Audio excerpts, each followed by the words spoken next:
ulama lebih cenderung doa dan zikir itu adalah ibadah jasad, ibadah fisik ya. Makanya lisannya keluarin. Jadi ulama lebih cenderung itu bukan ibadah hati. Ibadah hati kan ada ya, ada ibadah jasad, fisik ada ibadah hati. Ibadah jasad itu seperti sholat, gerakan-gerakan yang bersedekah, jihad, gitu kan. Itu kita ibadah fisik. Ada ibadah hati seperti keyakinan, keikhlasan, gitu kan. Itu adalah ibadah hati. Tapi zikir, doa, ulama lebih cenderung, jumhur ulama itu adalah ibadah fisik.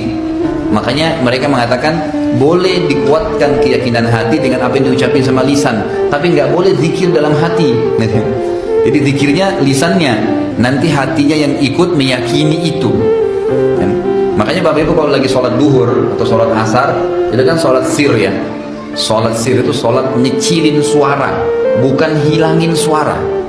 Kalau Bapak Ibu hilangin suara pasti tidak khusyuk, saya jamin tuh, hilang semua. Jadi tidak boleh hilangin suara, kecilin suara sebatas kita dengar. Nah dalam doa juga begitu. Subhan rabbil azim, subhan rabbil ala. Khusus masalah dalam sujud, ada hadis Nabi yang berbunyi kalau kalian ruku agungkan Allah, kalau kalian sujud perbanyak doa.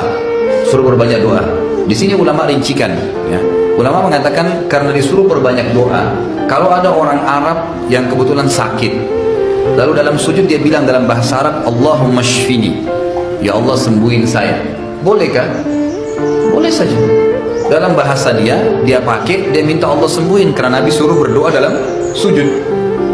Kalau orang Indonesia, orang bule pakai bahasa Inggris, bolehkah dia menyebutkan? Boleh saja. Dalam sujud khusus ya, tidak boleh dalam ruku, nggak boleh kalau lagi i'tidal, gitu kan? Nggak boleh bacaan-bacaan yang lain diganti bahasa Indonesia, nggak boleh.